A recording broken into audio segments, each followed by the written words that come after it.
Hello guys, this is Mia from the Sibyl's Terra and welcome to day 2 of 31 Days of Tarot by Ethony.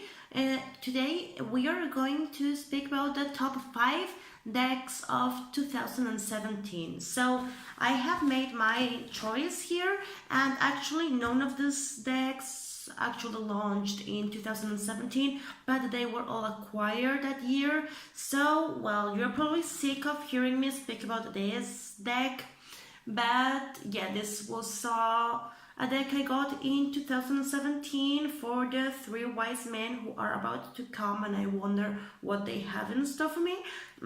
This is Robert Place's Vampire Tarot. You have seen me with this deck in many other videos, so there's nothing new under the sun, but well, in case that there's any of you who hasn't seen this deck yet, well, you can see in here that these cards are very big. The deck is trimmed because it had very big white borders, and they were pointy, so I did the corners of this deck, edged it and trimmed it, and the result is wonderful. The deck is currently out of print, so it is pretty hard to find. Well, not as much hard to find as it's expensive, but it is totally worth it if you are into Dracula, if you like Robert Place's artwork, and well, you can get an idea of the kind of artwork in this deck, and I will leave you a link where I'm speaking about my favorite deck, where you can see it more in depth. So next deck, and this one is from 2011, is Crystal Visions Tarot, and this is deck I got with the purpose of using it for hard duty, but I have used this deck a lot during this year. I find that this is very easy to read. I find that it's similar to, so with an RWS deck is very helpful, but it is a very beautiful deck and it speaks by itself.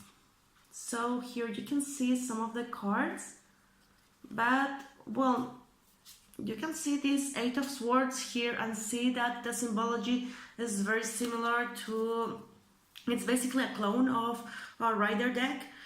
The backs are stunning. It is a US Games deck, so the size is kind of the usual deck, probably like a Los Carabeo deck, perhaps a little bit wider in this sense, but yeah, the artwork, it has this card, the Unknown card, which is kind of Major Arcana in this deck, and well, you can get an idea of the artwork in here.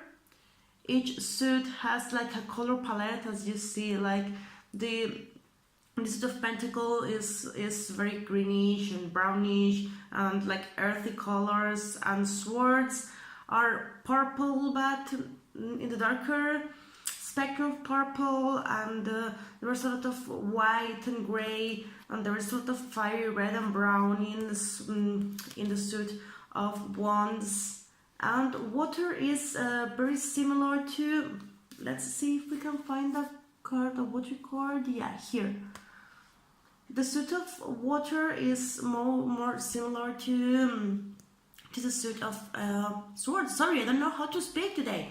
So, as I was saying, in colors, but this is like on the most warmer end. So, well, you can get an idea of how this works. Crystal Visions Tarot, in case you want to Google it. And, well, from here I am enabling you buy decks. Now, the next deck that I have chosen for this is Bohemian Gothic. That needs no introduction. The deck is quite big for my tiny hands, as you can see. The backs are just stunning, and well, as everything Baba Studios, I can't say enough good things about this deck. I have spoken about this deck in different video, and as you can see, the lighting is something that I so much love about this this deck. So I can show you a few cards. It is a dark deck, but very classy.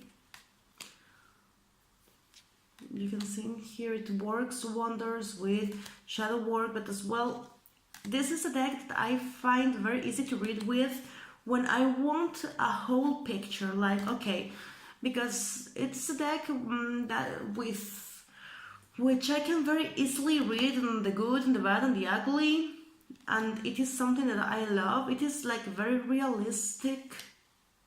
I don't know, there's something great about this deck, like very mysterious aura. But well, you get more or less the idea of the deck, and as well you can Google it and you will find a ton of information about this particular deck, because I want to keep the videos short. Next one is Style with Terra, which is yeah, technically 2017 purchase because it was for Christmas, but the deck, I think it's from 2013 or 14, I'm not sure. I have as well spoken about this deck. Yeah, I'm such a pest, so there's nothing very new that I'm telling you here, but I love how intuitive this deck is, how the rooms that it pictures take you like to a whole different environment. So I like the voice of this deck a lot because it is like meditative, like you need to, how to explain, like you need to transport yourself to this environment that the cards are showing to you, and once you are open to be there, it is very easy to understand where the deck is trying to take you. A thing that I see difficult with this deck is that you need very good lighting to read with it, because it is not blurry, as in the printing is not good, because the printing is a great quality, but it is kind of difficult to appreciate without proper lighting. So this is not the kind of deck you want to read with a candle or something like that. You need actual light for reading with this one. Well, you can see that there are gilded edges, lovely backs, and yeah, it's 2013. And well, I haven't worked so much with this deck so far, but it is something that I plan on doing this year more. And well, now last but not least, Deviant Moon Tarot is a deck I have worked with a lot as well.